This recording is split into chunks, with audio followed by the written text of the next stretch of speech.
Hello and welcome back to our channel Z-Learn, an initiative brought to you by Z Funds। Z-Learn पर आपको मिलते हैं unlimited mock test free of cost और साथ ही free live webinars और free courses भी।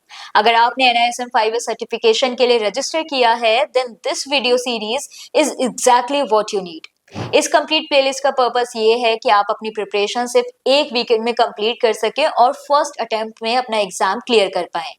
Z-Learn के साथ ऑलरेडी 15,000 से ज्यादा लर्नर्स कोर्स मटेरियल का यूज करके अपनी प्रिपरेशन सक्सेसफुली कंप्लीट कर चुके हैं और इसी एक्सपीरियंस को हम इस प्लेलिस्ट में शेयर कर रहे हैं। इस वीडियो में हम चैप्टर 5 स्कीम रिलेटेड इंफॉर्मेशन को डिटेल में समझने वाले हैं। ये चैप्टर एग्जाम के पॉइंट ऑफ व्यू से भी काफी इंपॉर्टेंट है क्योंकि यहाँ से डायरेक्ट और कॉन्सेप्ट बेस्ड क्वेश्चंस आते हैं। आपकी प्रिपरेशन को और भी इजी एंड इफेक्टिव बनाने के लिए डिस्क्रिप्शन बॉक्स में हमने इस चैप्टर की चीट शीट और फ्री मॉक टेस्ट के लिंक्स भी प्रोवाइड किए हैं जिससे आप अपनी अंडरस्टैंडिंग चेक कर सकते हैं और एग्जाम रेडी फील कर सकते हैं। चैप्टर 5 का पर्पस है इन्वेस्टर को इन्वेस्ट करने से पहले और इन्वेस्ट करने के बाद स्कीम के बारे में कंप्लीट और करेक्ट इंफॉर्मेशन मिले।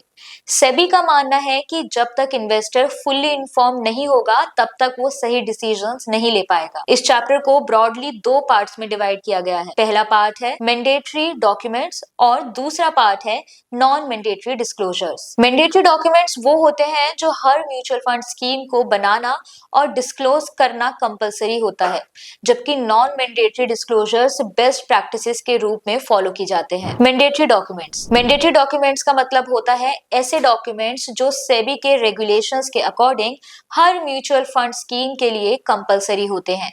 इनका मेन ऑब्जेक्टिव इन्वेस्टर प्रोटेक्शन और ट्रांसपेरेंसी होता है। स्कीम इंफॉर्मेशन डॉक्यूमेंट जिसे हम SID कहते हैं म्यूचुअल फंड स्कीम का सबसे इंपॉर्टेंट डॉक्यूमेंट होता है। अगर सिंपल वर्ड्स में कहें तो SID एक तरह से स्कीम का रूल बुक या फिर बाइबल होता है। इस डॉक्यूमेंट में स्कीम के सारे इंपॉर्टेंट फीचर्स डिटेल में एक्सप्लेन किए जाते हैं। SID में सबसे पहले स्कीम का टाइप मेंशन होता है, जैसे इक्विटी स्कीम है, डेट स्कीम है, हाइब्रिड स्कीम है या फिर सोल्यूशन ओरिएंटेड स्कीम है। इसके बाद स्कीम का इन्वेस्टमेंट ऑब्जेक्टिव दिया जाता है जिसमें क्लियरली बताया जाता है कि स्कीम का गोल क्या है, जैसे लॉन्ग टर्म कैपिटल अप्रिसिएशन या रेगुलर इनकम जनरेट करना। SID में एसेट एलोकेशन पैटर्न भी क्लियरली डिफाइंड होता है जिससे इन्वेस्टर को ये पता चलता है कि स्कीम अपना पैसा इक्विटी, डेट और कैश में किस प्रोपोर्शन में इन्वेस्ट करेगी। इसके साथ साथ स्कीम के रिस्क फैक्टर्स भी मेंशन होते हैं, जैसे market risk, interest rate risk और क्रेडिट रिस्क, ताकि इन्वेस्टर को पहले से ही रिस्क का आइडिया हो। इस डॉक्यूमेंट में स्कीम के प्लान्स और ऑप्शंस का भी डिस्क्रिप्शन होता है, जैसे डायरेक्ट प्लान और रेगुलर प्लान और ग्रोथ ऑप्शन या IDCW ऑप्शन। SID में लोड स्ट्रक्चर यानी एंट्री लोड और एग्जिट लोड के डिटेल भी होते हैं। साथ ही स्कीम का बेंचमार्क, फंड मैनेजर का नाम और टोटल एक्सपेंस रेशियो भी डिस्क्लोज किया जाता है। एग्जाम के लिए एक बहुत इंपॉर्टेंट पॉइंट ये है कि SID इन्वेस्टर को इन्वेस्टमेंट से पहले अवेलेबल होना चाहिए। अगर स्कीम के किसी फंडामेंटल फीचर में चेंज होता है तो SID को अपडेट करना कंपलसरी है। की इंफॉर्मेशन मेमोरेंडम जिसे शॉर्ट में KIM कहा जाता है, असल में SID का ही एक शॉर्ट वर्जन होता है। SID काफी लेंथी डॉक्यूमेंट होता है, इसीलिए इन्वेस्टर को कन्वीनियंस के लिए KIM बनाया जाता है जिसमें स्कीम की एसेंशियल इंफॉर्मेशन कंसाइज फॉर्म में दी जाती है। KIM में स्कीम का investment objective, risk profile, asset allocation, load structure और मिनिमम इन्वेस्टमेंट अमाउंट जैसी डिटेल्स दी जाती है। इसका मेन पर्पस ये होता है कि इन्वेस्टर को जल्दी और इजीली स्कीम समझ आ जाए ताकि वो इन्फॉर्म डिसीजन ले सके। एग्जाम के लिए याद रखने वाली बात यह है कि KIM हमेशा SID के साथ कंसिस्टेंट और अपडेटेड रहना चाहिए। स्टेटमेंट ऑफ एडिशनल इंफॉर्मेशन यानी SAI स्कीम स्पेसिफिक डॉक्यूमेंट नहीं होता। ये म्यूचुअल फंड के ओवरऑल स्ट्रक्चर और ऑपरेशन से रिलेटेड होता है। इस डॉक्यूमेंट में asset management company, trustees, sponsor, investor rights और ग्रीवेंस रिड्रेसल मैकेनिज्म जैसे डिटेल्स दी जाती हैं। SAI को हर स्कीम के साथ रिपीट नहीं किया जाता क्योंकि ये पूरे म्यूचुअल फंड के लिए कॉमन होता है।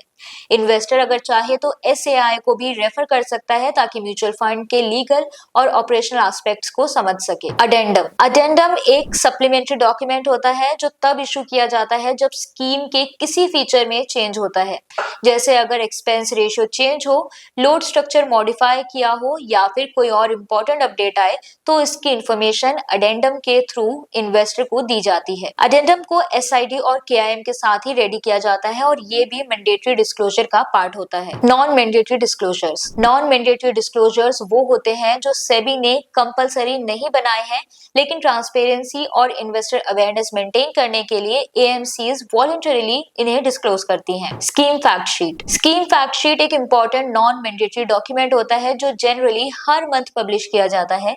इसमें स्कीम के portfolio allocation, top holdings, sector exposure, performance comparison और एक्सपेंस रेशियो जैसी डिटेल्स दी जाती हैं।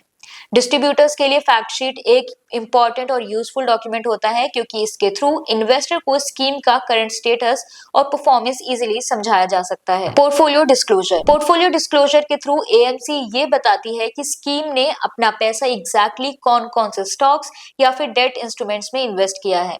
ये डिस्क्लोजर यूजुअली मंथली बेसिस पर होता है और इसका मेन पर्पस ट्रांसपेरेंसी बढ़ाना होता है। इससे इन्वेस्टर को ये कॉन्फिडेंस मिलता है कि उसका पैसा किस जगह और किस टाइप के इंस्ट्रूमेंट में लगा हुआ है। एक म्यूचुअल फंड डिस्ट्रीब्यूटर का रोल सिर्फ इन्वेस्टर से एप्लीकेशन फॉर्म फिल करवाना नहीं होता।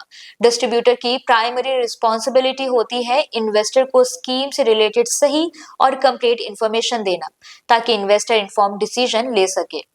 डिस्ट्रीब्यूटर को इन्वेस्टर को स्कीम इंफॉर्मेशन डॉक्यूमेंट और की इंफॉर्मेशन मेमोरेंडम के बारे में भी बताना होता है और उनके इंपॉर्टेंट पॉइंट्स एक्सप्लेन करना जरूरी होता है। सिर्फ डॉक्यूमेंट्स देना ही काफी नहीं है, बल्कि इन्वेस्टर को इन्वेस्टमेंट ऑब्जेक्टिव, रिस्क फैक्टर्स और एक्सपेंसेस को समझाना भी इक्वली इंपॉर्टेंट होता है। डिस्ट्रीब्यूटर को स्कीम रेकमेंड करते वक्त इन्वेस्टर की रिस्क प्रोफाइल और इन्वेस्टमेंट होराइजन को ध्यान में रखना भी जरूरी है। हाई रिस्क स्कीम्स को लो रिस्क इन्वेस्टर को रेकमेंड करना मिस सेलिंग माना जा सकता है।